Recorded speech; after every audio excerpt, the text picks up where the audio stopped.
should go in about 2 minutes. Okie doke. Would you like to go through? Was that the voice of authority?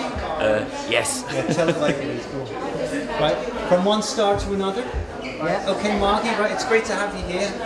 So, wow, like, you know, Coronation Street, loose women, blah, blah, blah, and then, like, your kind of Exopolitics UFO conference, what's all that about? Well, I've always been interested.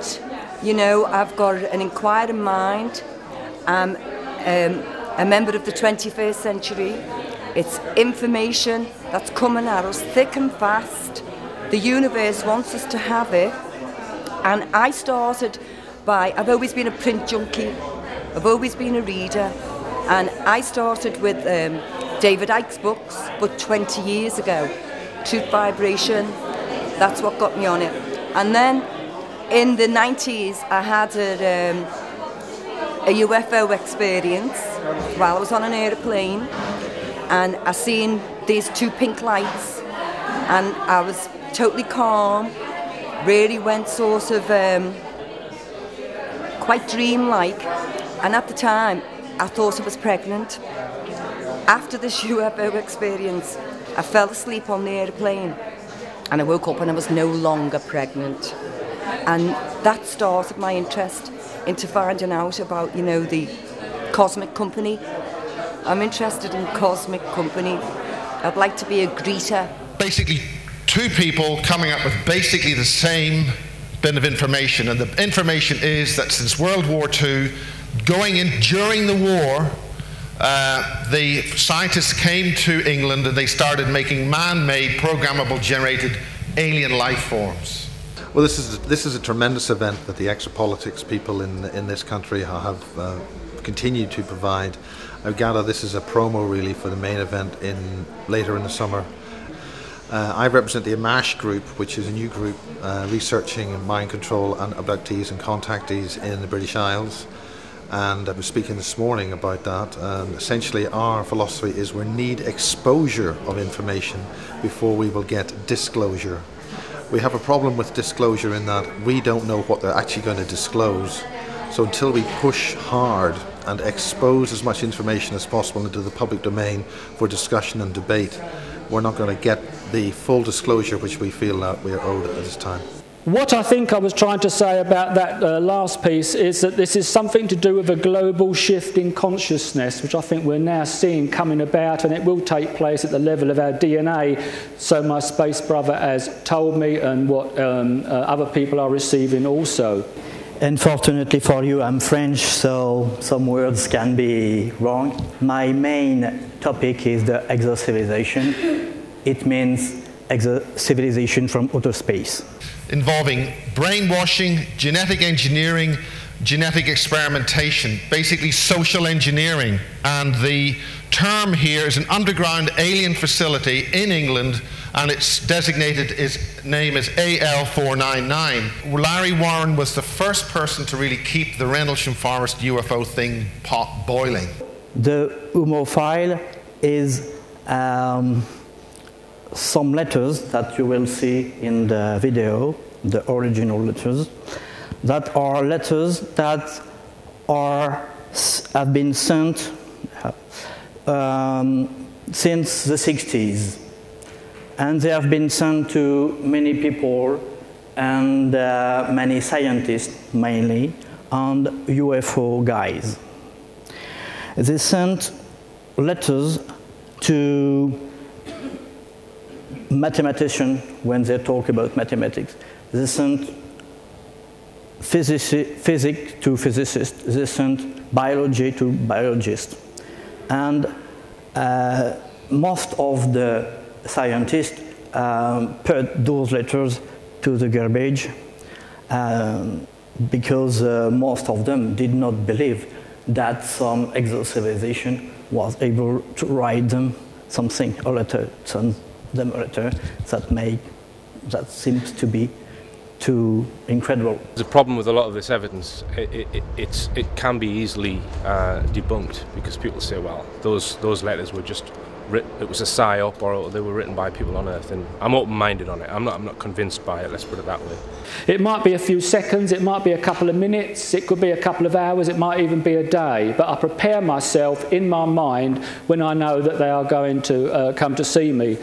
So in 1970 I used to be told, or I still am, I might be told look out a certain window, go and open a door, drive in the car somewhere and the craft will be there, etc. I was told to drive out to Star Hill. That's the cops on top of Star Hill here.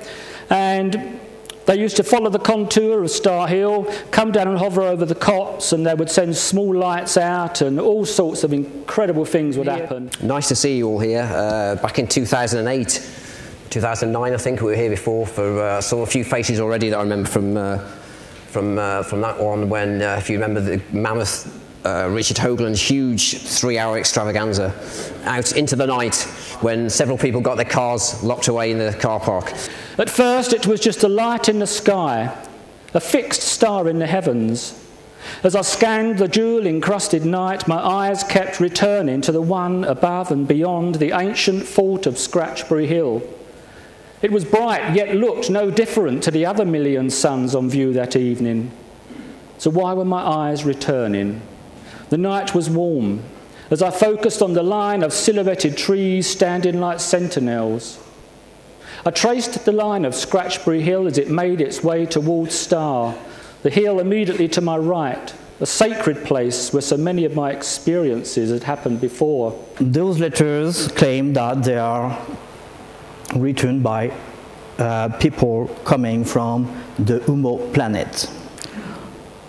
The Ummo planet is located 14.5 light years away from Earth, and the first time they came on Earth was in 1950, and they began communication experiment only 15 years after, and they start this experiment in Spain. So they used Spanish to begin the experiment because it was easier for them to write in phonetic their own words.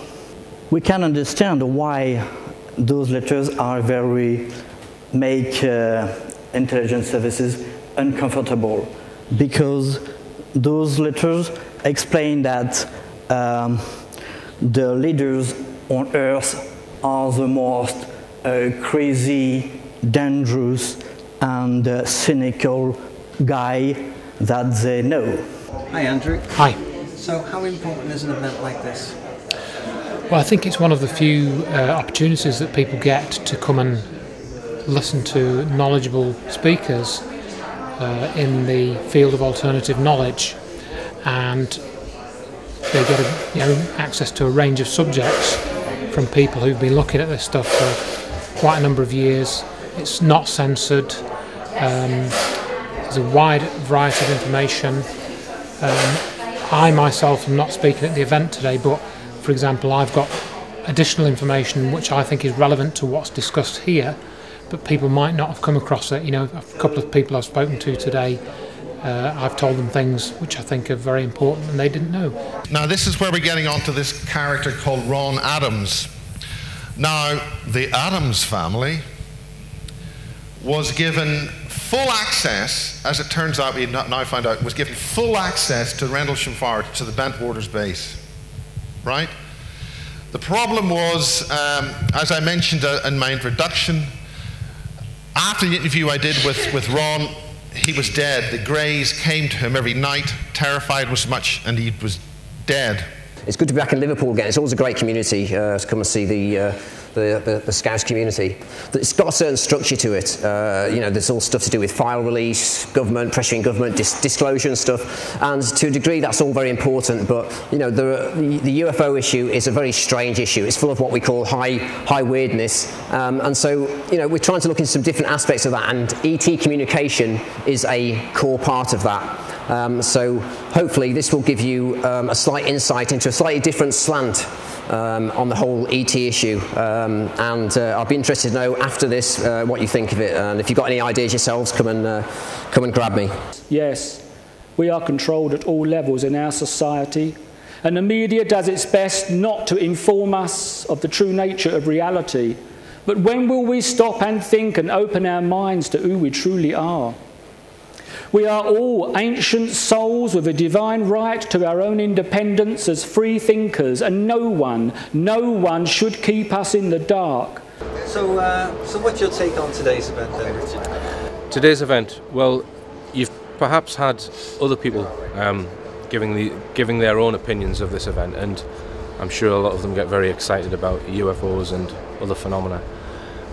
But you've just got to look at how many people are here. It's 100 people. It's a drop in the ocean. It's nowhere near the number that should be here. If the information was widely publicised and publicised fairly, there'd be 100,000 people here. Because most people think that the UFO phenomenon, the UFO issue, is seeing lights in the sky, which can be explained as other things. Well, if you look at the information in this conference, you'll realise it's not just about that. Because the final speaker today is a guy called Dan Sherman, and I met him last night. We had there was a party of us had dinner, and I interviewed him. And that guy, for me, is one of the most convincing UFO whistleblowers. He worked for the US Air Force in the 1980s and 1990s, and he was drafted into a secret project.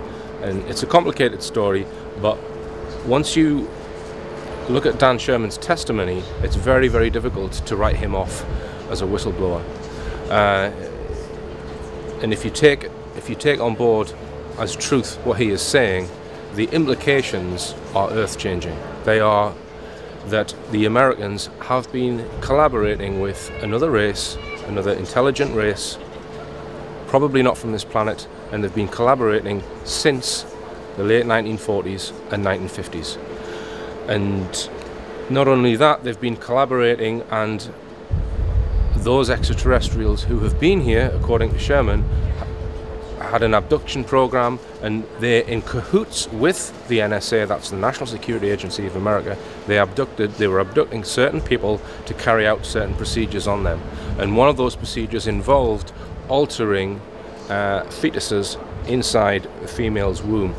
And that alteration was to heighten certain mental characteristics of certain people before they were born. And one of them is Dan Sherman. And he was able to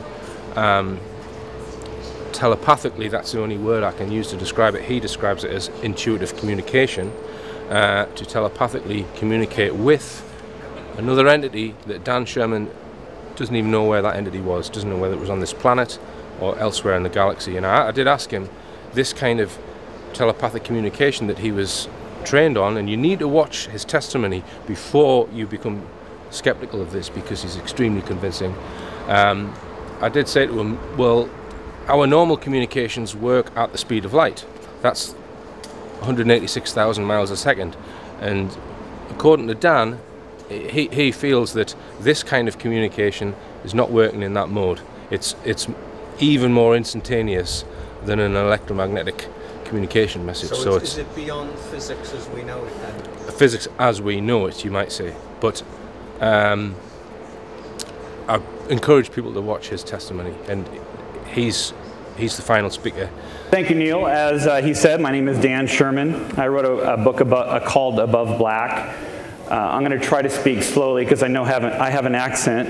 You don't, right? I wrote the book about my experience as an intuitive communicator in the United States Air Force. I worked with the NSA. I was assigned under the NSA. I did this for 2.5 years. I was in the military for about 12 years, but I only did this part of it for 2.5 years, not including the training and all that. In 1966, there is a letter talking about the xenon tetrafluoride, which is a chemical product that I think you have no idea of what is tetrafluoride of xenon. We have what? We have an engine that is described using this tetrafluoride of xenon. And in those letters we have a very detailed explanation of how to use the tetrafluoride of xenon. And of course, in the 60s, we did not have the internet on the mail, so it was more difficult to communicate between each universities. And already, we don't have anybody who make any engine like that on Earth. In 67, we have information about the fact that we could have unicellular organism on Mars. And what we know is at least we have had unicellular organism on Mars because we have organic gas on Mars. And if you want to have organic gas on the Mars atmosphere, you need to have unicellular organism. Many people was still believing that there is people on Mars, and we were looking for structure on Mars, wondering what are the channels on Mars in 66 or 67.